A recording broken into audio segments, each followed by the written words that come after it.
Hi, I'm Benthelooney, and I'm recommended by 97% of math teachers. I don't care about the other 4%. Ralph Bakshi, one of the most legendary animators of all time.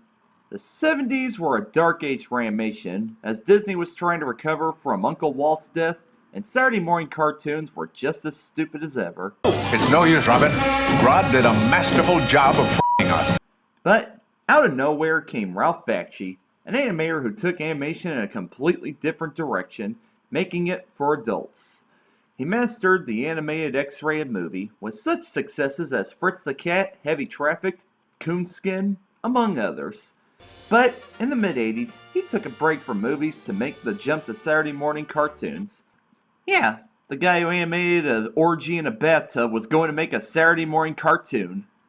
You know, for kids! This led to the creation of the New Adventures of Mighty Mouse. It was quite an innovation at the time, as Saturday morning cartoons had turned into half-hour toy commercials. But here came a cartoon that was actually funny.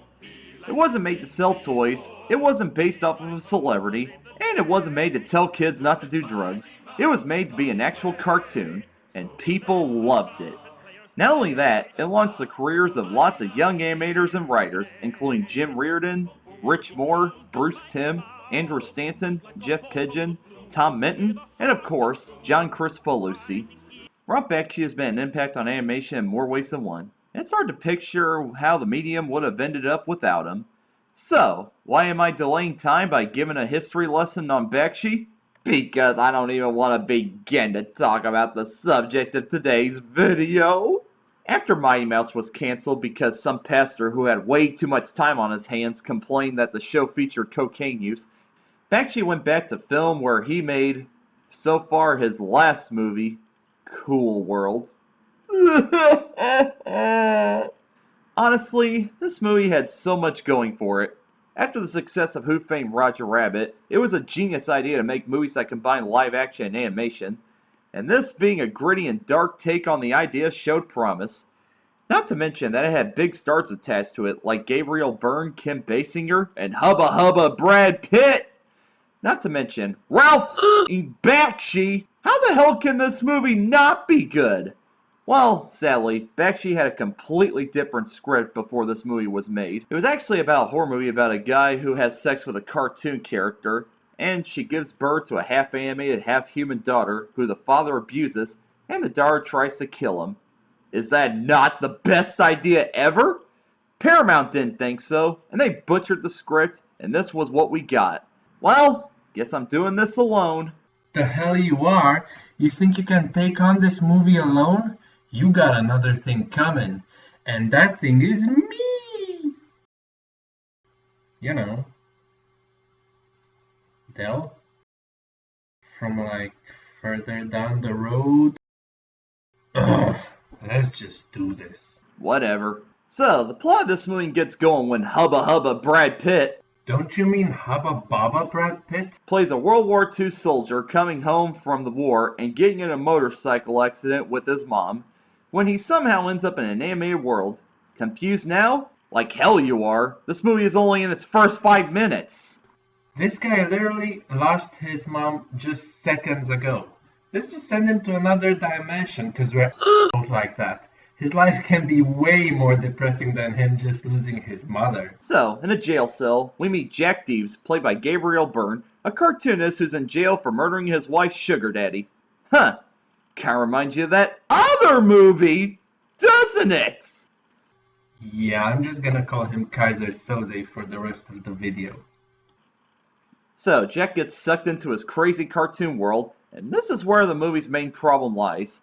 You know how in Roger Rabbit, the characters look like they fit into the real world? Now look how fake this is! I mean, do these characters even look like they're in the same place as the humans? No!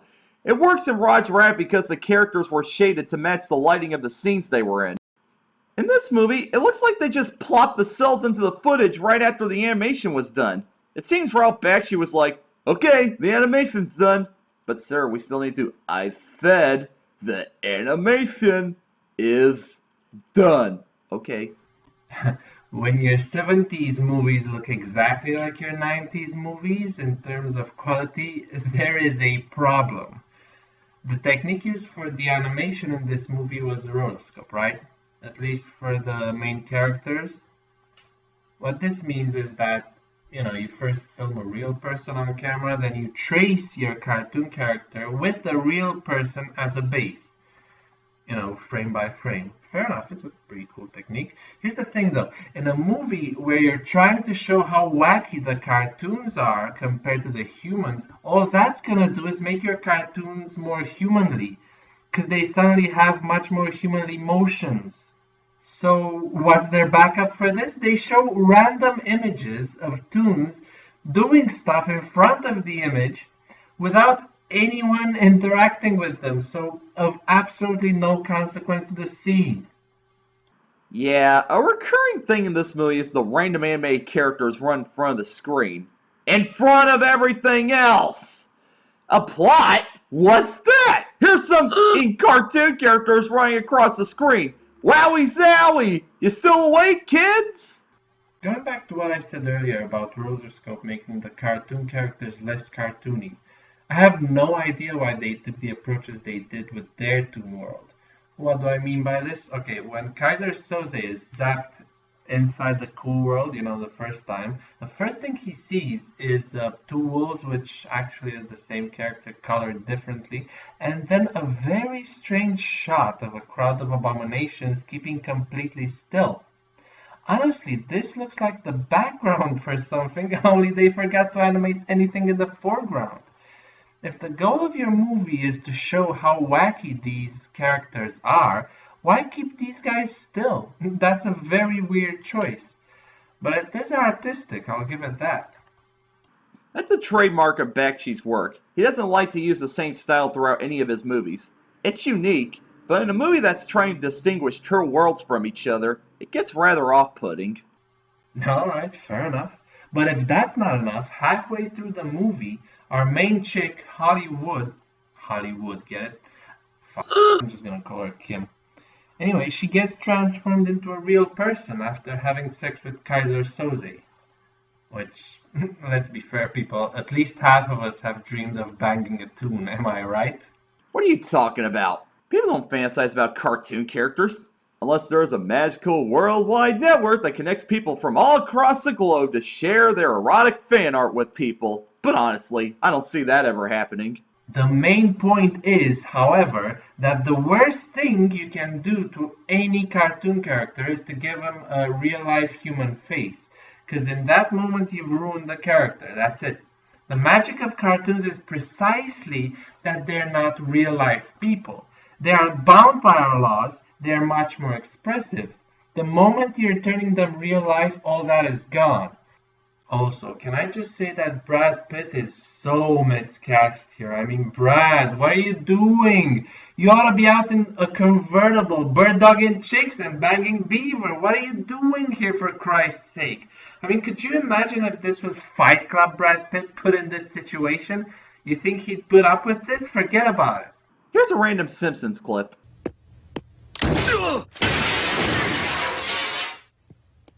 You know the door was open! Chief, break everything! Did that animation just come out of nowhere and interrupt the flow of this video? That's Cool World for you. There are too many moments that make absolutely no sense. This movie changed me. Maybe want to shoot myself, but hey, it changed me. Personally, I wouldn't even show this movie to my dog. And I don't even have a dog. But you know what? I'm gonna go out right now and buy a dog. Only to not show him this movie. It was an ambitious idea, and the visuals are very appealing despite being dark and gritty, but the acting is one note, the animation is poorly composited, the story makes no sense, and hubba hubba Brad Pitt doesn't take his shirt off. What a rip! Sorry, Ralphie boy, this was a real stinker. Look at this guy. His beard is so big that Santa Claus writes to him for Christmas. I can't say I blame Bakshi for this, as this was the case of studio interference really screwing up a good idea. Whether you like Bakshi or not, it's safe to say that this is his absolute worst project ever. I'm Benthelooney, and remember, Noids don't have sex with doodles. I dare you to shout that out loud in public with no context. By the way, you're a toon, right? Can I call you a doodle from now on? Ha ha ha! Get out of my house, Noid. Pencil dick. Wowie zowie, your love's a treat. Wowie zowie, you can't be beat. Wowie zowie, baby.